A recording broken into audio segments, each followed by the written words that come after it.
우리 봉독해드린 골로새서 2장 1절로 7절에 있는 말씀을 가지고 우리 감추어진 보화를 찾으라라는 우리 제목으로 우리 말씀을 생각할 때 하나님의 은혜가 이 시간 저와 여러분 가운데 있기를 축원합니다. 오늘 이 성경에 보면은 그렇게 말합니다. 그 안에는 지혜와 지식의 모든 보화가 감추어져 있다. 내가 이것을 말하면 아무도 교묘한 말로 너희를 속이지 못하게 하려 함이나 라고 말씀을 합니다. 그 속에는 모든 지혜와 지식의 보화가 감추어져 있다라고 말씀을 합니다. 결론적으로 말씀을 드린다면 하나님은 우리를 하나님의 형상대로 만드셨고 창조하셨고 우리 속에 하나님의 성령을 통하여 오늘 이 성경이 말씀하고 있는 것처럼 지혜와 지식과 모든 보화를 우리에게 주셨는데 우리가 그것을 평생 동안 발견하지 못하고 살아가는 많은 사람들이 있다고 하는 것입니다. 우리가 살고 있는 이 지구상에 우리는 눈에 보이는, 겉으로 보이는 것만 바라보고 살아갑니다마는 우리가 살고 있는 이 땅 속에는 많은 그야말로 상상할 수 없는 모든 것들이 담겨져 있는 것을 우리는 잘 압니다.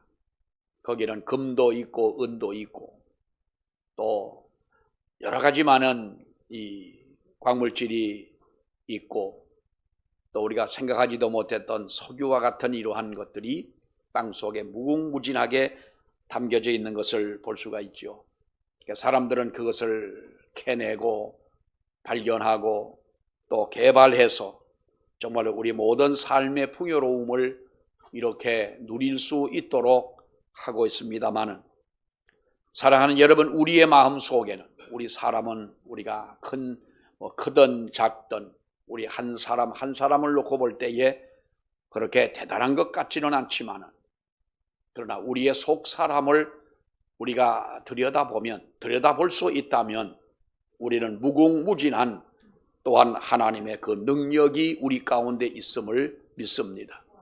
성경은 말씀하기를 바로 이런 것들을 개발하고 이런 것들을 발견하고 이런 것들을 캐내서 더 우리가 이 세상을 살아가는 동안 흔들리지 않고 하나님 앞에 기쁨이 될 수 있는 우리 삶이 되어져야 한다.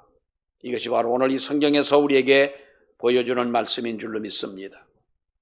미국 뉴욕이라고 하는 시내에서 버스를 운전하던 한 운전사가 있었습니다. 수년 동안 뉴욕 시내를 바둑판처럼 생겨진 노선을 매일 똑같이 이렇게 운전을 하면서 살아왔습니다. 밤이나 낮이나 그 같은 일을 반복하고 같은 길을 갑니다.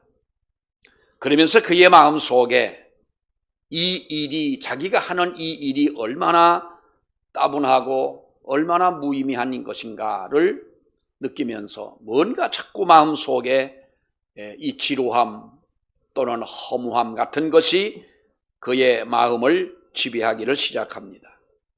그러다 어느 날 마음속에 허탈함을 느낄 수가 없어서 어떤 감당할 수가 없어서 그는 바로 손님이 하나도 없는 빈 버스를 몰고 뉴욕에서 플로리다 주까지 이런 바로 도망을 갔습니다. 도망을 갔다기보다도 자기 혼자 아무도 타지 않은 빈 버스를 몰고 뉴욕에서 플로리다라고 하는 그 먼 길을 버스를 몰고 가버린 것입니다. 회사에서 얼마 동안 있다 보니까 버스 한 대가 실종이 됐습니다. 그래서 경찰에 의뢰를 하고 이렇게 또 노선을 이 CCTV 같은 것으로 이렇게 보고 찾아보니 그 실종된 버스는 플로리다주 어느 한 길가에 서 있는 것입니다. 운전사를 체포를 해가지고 재판을 하게 됐습니다. 법정에서 재판을 하는데 판사가 그에게 물었습니다. 당신은 도대체 왜 그런 짓을 저질렀느냐라고 물었더니 이 운전기사는 도대체 내가 공허하고 답답해서 살 수 없어서 내가 그랬다. 그렇게라도 안 하면 나는 죽을 것 같은 어떤 답답함, 그런 것이 내 마음속에 있어서 내가 버스를 몰고 그렇게 달렸다라고 대답을 합니다. 이 운전사의 행동이 잘한 것은 아니지만은 미국의 법정도 이 사람을 어떻게 판결을 해야 될는지를 모릅니다. 버스를 도둑질한 것도 아니고 그렇다고 무슨 큰 죄를 진 것도 아닌데 어떤 쉽게 판결을 내리지 못한 어느 해프닝으로 끝난 이런 한 사건이 있었다고 그럽니다. 그러면서 그 이야기를 하는 중에 밑에 한 줄로, 짤막한 한 줄로 이렇게 썼습니다. 모든 현대를 살아가는 사람들의 마음 속에는 그러한 마음이 누구라도 있지 않겠느냐라고 하는 거지요. 여러분, 우리가 오늘을 살아가고 있는 현대인들이라면 사람들마다 누구나 겪는 그러한 심적인 고통, 때로는 심적인 부담감. 우리에게 군인 장병들도 보면 옛날에 군대는 3년을 넘게 우리가 34개월, 36개월, 34개월 옛날에는 우리가 배로 이렇게 군대 생활을 했는데 지금은 절반밖에는 안 됩니다만은 군 생활할 때에 얼마나 마음속에 답답하고 때로는 탈출하고 싶은 그런 마음의 욕구도 있을 수가 있는 것이죠. 이것이 우리가 가령 어느 한 특정인에게만 있는 것이 아니라 모든 사람들의 마음 속에 우리는 이러한 답답함과 어떤 지루함과 또는 어떤 마음의 공허함을 가지고 살아간다는 것입니다. 며칠 전 TV에 어떤 주부들을 모아놓고 그 주부를 오늘 하루라도 당신들은 누구의 아내로 살지 말고 누구의 엄마가 아니라 당신들의 이름을 부르며 당신들의 삶을 하루라도 살아보자. 그랬더니 거기 모인 사람들이 다 싫어하는 사람이 없는, 다 좋아하는 거예요. 여러분, 밥 중에 제일 맛있는 밥은 어떤 밥, 무슨 밥이라고 그랬어요? 남이 차려주는 밥이 제일 맛있다고 그랬어요. 날마다 쳇바퀴 돌듯이 똑같은 삶을 살아갈 때 나도 모르는 사이에 내 마음속에는 스트레스가 쌓이고 어찌 보면 지루함이 있고 어쩌면 내 마음속에 무엇으로도 내 마음을 채우지 못한다면 공허함 속에 살아갈 수밖에 없는 것이 우리네 마음이 아니냐. 하루라도 당신들이 하고 싶은 것을 하고 지르고 싶은 대로 소리를 지르고 당신들이 먹고 싶은 것을 찾아 먹고 돈에 대해서 구애받지 않고 친구들과 대화하고 잡담하고 농담하면서 하루를 살아보자 라고 하니까 너무 사람들이 좋아하는 거예요. 좋은 집에 살고 좋은 직장에서 우리가 직장 생활을 하고 여러분, 아무리 우리가 세상에 돈이 많다고 하더라도 사람들의 마음은 누구나가 똑같은 마음을 가지고 산다는 거죠. 그러니까 성경을 기록한, 전도서를 기록한 솔로몬이 뭐라고 말을 합니까? 전도서 1장에 보면은 전도서에서 그는 이렇게 시작을 하지요. 전도자가 이르되 헛되고 헛되며 헛되고 헛되니 모든 것이 헛되도다. 여러분, 왜 솔로몬이라고 하는 이 사람은 그의 인생의 말년에 이러한 고백을 그는 했느냐라고 하는 거예요. 솔로몬이 정치적으로 실패를 한 사람입니까? 아니잖아요. 그가 건강을 잃어버렸습니까? 그것도 아닙니다. 역대의 어느 왕들보다 큰 성공을 거두었던 왕이 솔로몬 왕입니다. 나라는 부강합니다. 백성들의 존경을 받습니다. 솔로몬 왕국의 창고에는 금은 보화가 가득합니다. 그를 시종드는 후궁들이 1000명이나 됩니다. 가장 화려하고 가장 많은 것을 누렸던 이 왕이 마지막 고백하기를 헛되고 헛되며 헛되고 헛되니 모든 것이 헛되도다. 여러분, 이 말을 들으면 정말로 허무하지 않습니까? 여러분들이 정말로 한평생을 살아가면서 마지막 유언을 할 때에 헛되고 헛되며 헛되고 헛되니 모든 것이 헛되다 그러면 그 말을 듣고 있는 주변에 둘러앉은 자식들이 여러분 어떻게 생각을 하겠어요? 아니, 우리 부모님의 살아온 삶이 정말 헛되고 그렇게 아무것도 아니었느냐? 정말 허무감을 여러분 느끼지 않겠습니까? 왜 이러한 고백을 한 것일까요? 사랑하는 여러분, 하나님을 떠난 삶에는 참 만족이 없다는 것을 분명하게 보여주는 솔로몬의 고백인 줄로 믿습니다.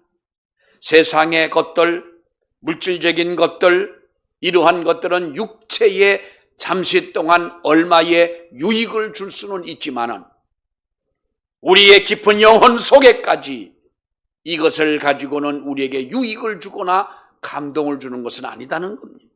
왜냐하면 사람은 영적인 존재이기 때문에 그렇습니다.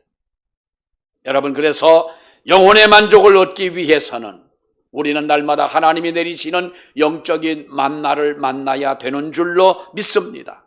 영적인 만나를 우리가 먹어야 되는 줄로 믿습니다. 그렇기 때문에 세상에 뿌리를 내리고 사는 사람의 성공이 행복의 전부인 양 우리가 부러워할 것도 없습니다.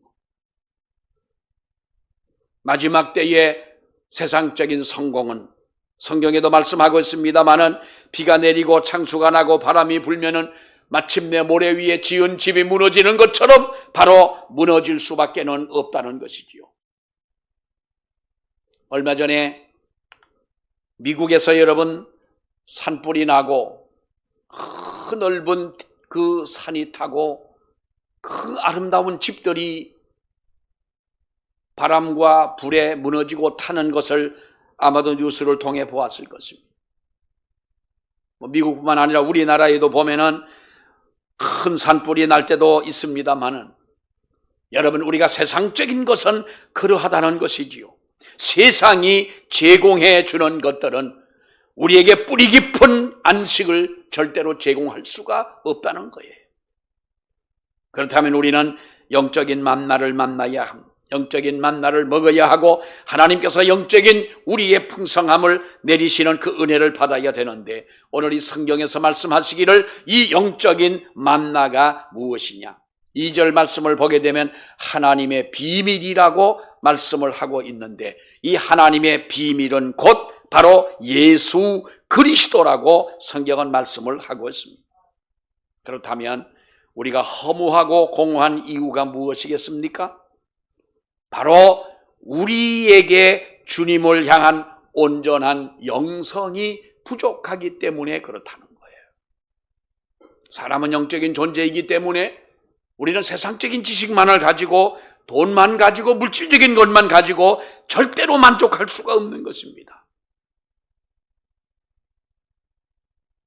주님을 향한 온전한 영성, 주님을 더 사랑하고 집착이라고 하는 그 말이 우리가 좋을 때는 좋게 사용하겠지만은 나쁘게 사용할 때가 많은 것인데, 정말로 우리가 주님 앞에 주님에게 집착하고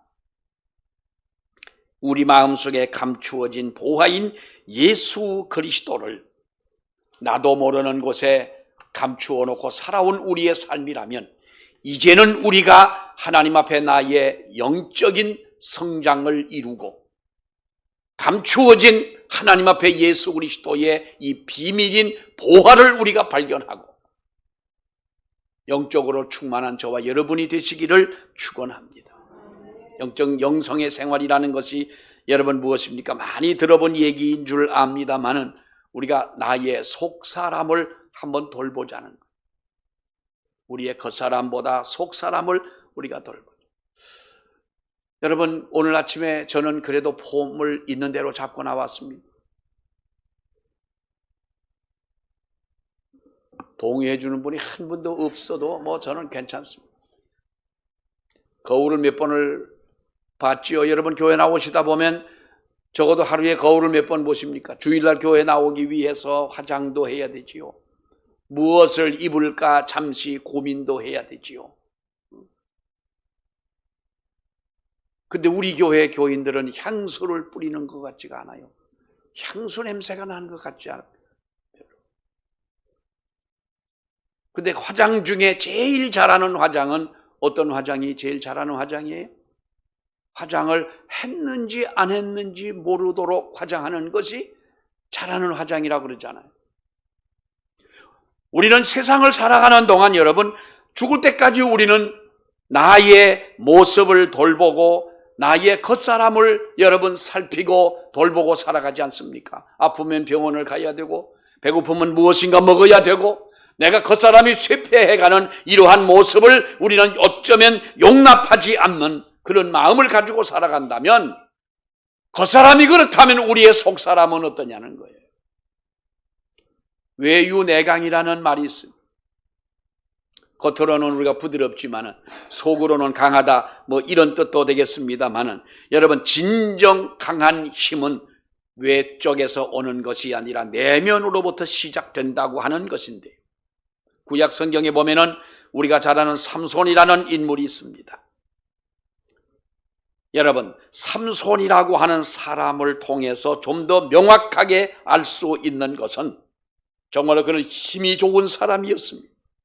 한 번은 블레셋 사람들이 쳐들어왔을 때에 나귀 턱뼈 하나를 가지고 1000명이나 되는 사람들을 때려 죽이는 사람이 바로 이 삼손이었던 사람이에요. 힘으로 육체적으로는 그를 당해낼 사람이 없었던 사람인 거예요. 여러분 우리가 골리앗도 마찬가지 아니겠습니까? 골리앗이나 삼손이나 비슷한 사람입니다만은 그런 삼손이 왜 무너졌느냐? 왜 그랬습니까? 그 이유가 무엇입니까? 더 강한 사람이 나타났기 때문에 그런 것은 아닙니다. 자기가 힘을 겨루어서 자기가 그 자기보다 힘센 사람 앞에 무너진 것이 아니라는 거지요. 옛날에 권투 선수, 권투하는 사람들을 보면은 어떤 선수는 정말로 그를 상대할 선수가 없는 거예요. 뭐 우리 한국 선수도 그렇고 미국에 있는 권투 선수도 보게 되면 야, 저 사람은 정말로 평생에 저 사람을 이길 사람이 없겠다고 하지만 어디선가 그보다 더 강한 사람이 나타나서 이 사람을 쓰러뜨리는 것을 우리는 보죠. 우리 옛날 민속 씨름을 보게 되면 그 이만기 선수가 얼마나 여러분 씨름을 잘했습니까? 저 사람은 정말로 죽을 때까지 1등 할 거다고 생각했는데 이만기를 쓰러뜨리는 또 다른 사람이 나옵니다. 참 대단하다 그랬는데 얼마 있다 보니 그 사람을 쓰러뜨린 사람을 또 쓰러뜨리는 다른 선수가 나오는 거예요. 세상에 힘센 사람은 자기보다 힘센 사람 앞에 넘어질 수밖에 없는 것이 어떻게 보면 이게 원리지요. 여러분 그러나 삼손이 넘어진 것은 힘센 사람을 만나 넘어진 것이 아니라 그는 속 사람이 무너져 내리고 말았던 것을 우리는 봅니다. 연약한 한 여인을 만납니다. 그가 유혹하는 그 삼손을 유혹하는 유혹에 그는 여러분 무릎을 꿇지 않습니까? 그 힘세던 삼손이 블레셋 사람들에게 잡히오게 되고 결국에는 두 눈을 다 뺏기고 마지막에는 연자 맷돌을 돌리며 제주를 부려야 하는 이러한 비참한 사람으로 살다가 죽음을 당하지 않습니까? 사랑하는 여러분, 우리는 무엇보다 우리의 속사람이 강한 저와 여러분이 되어야 할 줄로 믿습니다.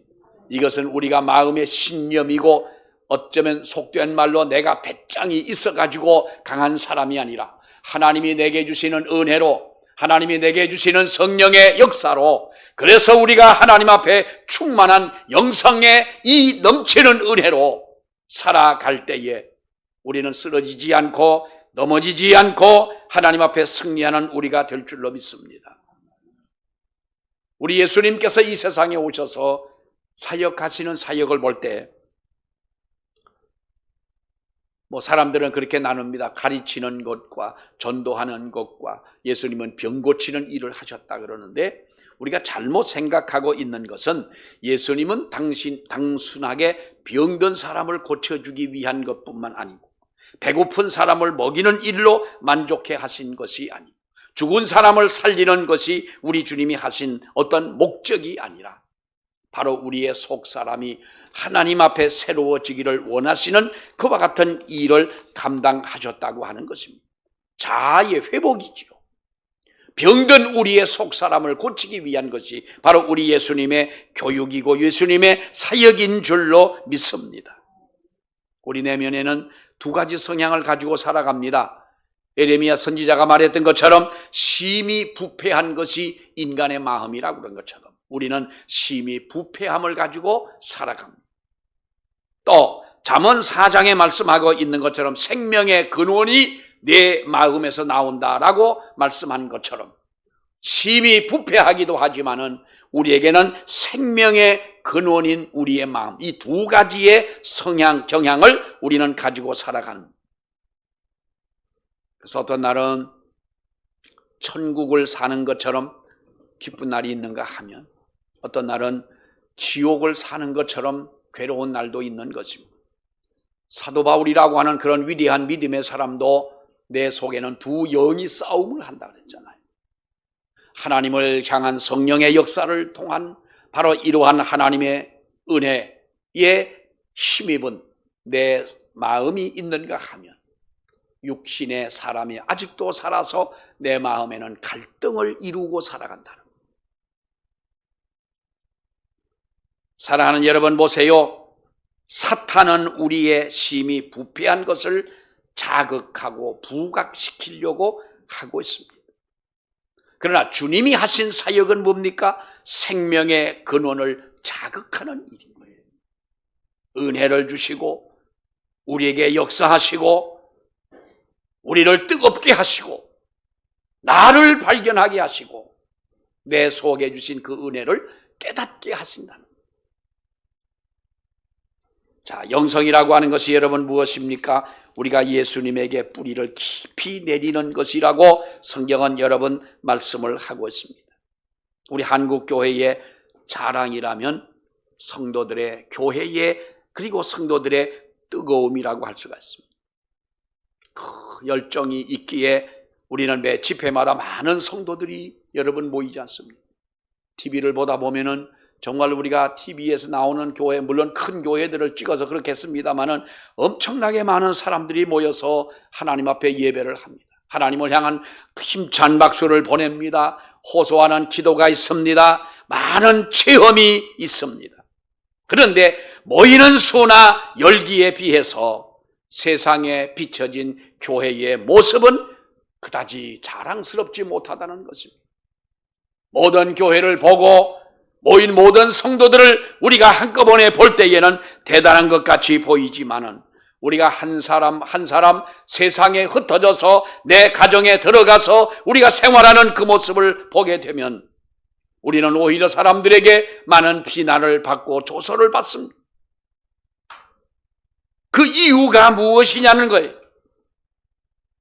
하나님의 말씀 안에서 행하되 그 안에 너희는 뿌리를 박으라. 뿌리를 박아라. 뿌리 박지 못한 우리의 믿음 때문에 그런 줄로 믿습니다. 이 말이 뿌리를 박으라는 말이 여러분 무슨 말입니까? 우리의 삶의 토대를 바로 주님으로 삼으라라고 하는 것이지요. 우리는 수없이 많이 들은 얘기입니다만은 여러분 우리의 삶의 토대 이걸 어디에 두고 살아가느냐는 거예요. 주님에게 우리의 토대를 삼고 살아가라. 주님의 가치관, 주님의 뜻, 그리고 주님의 성품, 이러한 모든 것이 나를 온전하게 거할 수 있는 바로 하나님의 은혜의 그 자리로 우리가 이렇게 살아갈 때에 우리는 하나님 앞에 칭찬을 받고 세상 모든 사람들에게도 인정함을 받게 되는 그 믿음을 갖게 될 줄로 믿습니다. 뿌리를 박으라는 거예요. 모든 교회가 겪는 문제는 이 뿌리 내리는 문제와 관련이 있다고 하는 거예요. 한국교회는 여러분 우리가 체험을 중요시했습니다. 구원의 확신을 우리는 너무나 강조했습니다. 그런데 언제부턴가 교회에 물질주의가 틈타고 들어오게 됐고 그래서 주님을 믿는 일이 십자가를 지는 일 대신에 어쩌면 우리가 세상에서 편안하고 복받기 위한 하나의 수단으로 변질된 부분들이 드러나기를 시작을 했습니다. 본질이 조금씩 흐려져가는 그 부분들이 나타나게 되는 것입니다. 이러다 보니 열심과 체험은 있기는 있는데 능력을 얻는 데에는 실패하고 말았다고 하는 것입니다. 마지막에는 내가 십자가를 질 힘도 능력도 상실해버린 그러한 믿음으로 우리가 세상을 살아간다면 여러분, 이것은 주님이 원하는 우리의 믿음이 아니라는 것입니다. 어디서부터 잘못되어졌느냐? 뿌리를 제대로 내리지 못했다고 하는 것이죠. 유럽의 문명의 기원은 6세기경에 베네딕트 수도원 운동에서부터 시작이 됐다, 그렇게 말합니다. 그런데 베네딕트 수도원의 그 훈련에는 이 세 가지의 규율이 있었습니다. 첫째는 공부하는 것이고, 둘째는 기도하는 것이고, 셋째는 일하는 것이다. 아주 평범한 것입니다. 그런데 거기에는 이런 의미가 담겨져 있습니다. 공부하는 사람이 기도하는 것은 학문의 진실성을 추구하게 했다. 그 결과론적입니다. 공부하는 사람이 일하는 것은 학문의 실용성을 성취하게 했다. 그리고 기도하는 사람이 공부하는 것은 종교의 미신화를 예방을 했고, 기도하는 사람이 일하는 것은 종교의 생활화를 이룩했다고 그들은 말합니다. 그리고 일하는 사람이 공부하는 것은 노동의 기술화를 이룩했고, 일하는 사람이 기도하는 것은 노동의 신성화를 성취하게 했다. 노동의 기술화는 생산성을 높였고, 노동의 신성화는 직업의 귀천 의식을 타파하고 일에 대한 사명감을 높였다는 거예요. 이렇게 삶 속에 뿌리를 내린 경건 생활의 훈련이 유럽의 문명과 유럽의 문화를 아름답게 꽃피게 만들었다.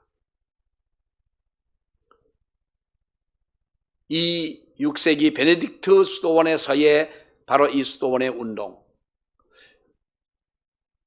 뭘 하자고 세 가지 뭘 하자고 했습니까? 첫째는 공부하고, 둘째는 기도하고, 셋째는 일하자. 요거 세 개는 외우시겠지요. 나중에 말한 건 나도 어려운데 뭐 여러분들이 기억을 하시겠어요. 뿌리 없는 신앙을 가지고 살아가는 우리가 돼서는 안 된다는 거예요. 나무가 깊이 뿌리를 내리고 견고하게 서 있을 때 충분한 영향력을 섭취하게 되면 어떤 변화가 일어납니까? 나무에는 분명히 꽃이 피게 되고 열매를 맺게 되고 새들이 와서 깃들이게 되고 사람들에게 안식을 제공할 수 있도록 해주는 것이 아니냐는 거지. 그리고 또 하나는 우리가 자아를 개발하는 것입니다. 자기의 자아를 개발하는.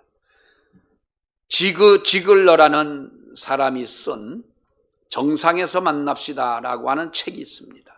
그 책에 보면은 17년 동안이나 전응아로 살았던 한 천재의 이야기를 소개하고 있는데요. 그의 이름이 누구냐 하면은 벡터 세리비아 코프라고 하는 사람이었습니다.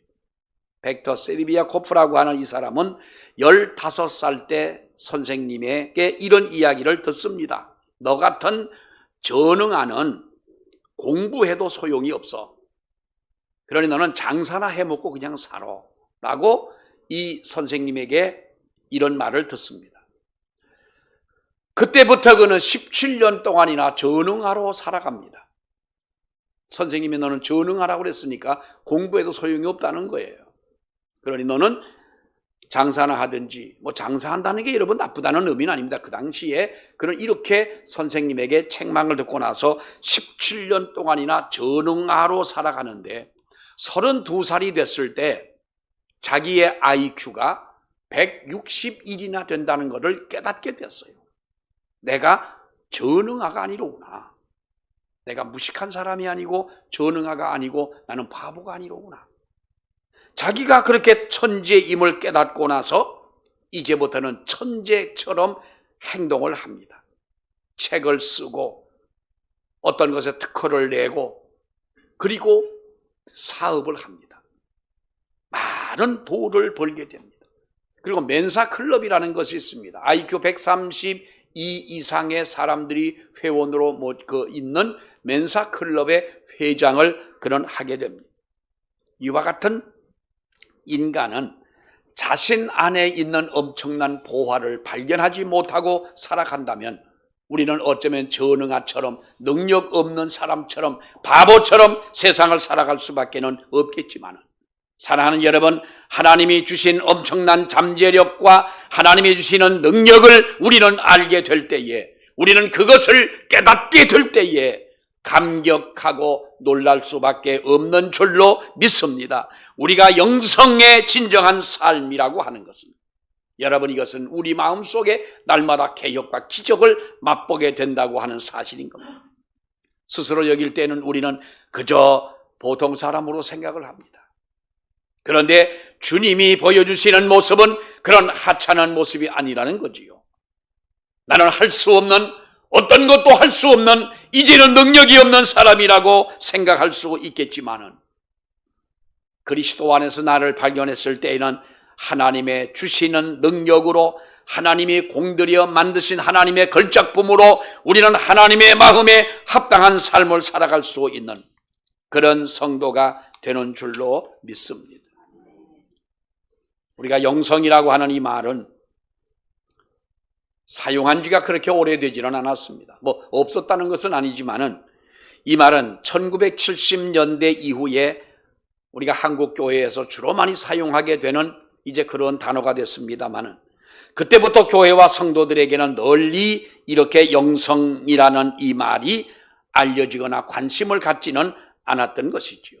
그런데 왜 영성이라고 하는 이 말이 70년대 이후부터 이렇게 관심을 끌게 됐느냐? 우리 한국 사회가 어떻습니까? 70년대 빠른 산업화와 정말로 고도의 성장을 우리가 이루면서 세상은 우리가 부유해지고 잘 살아갔죠. 그때만 하더라도 북한보다도 못 살던 우리가 아닙니까?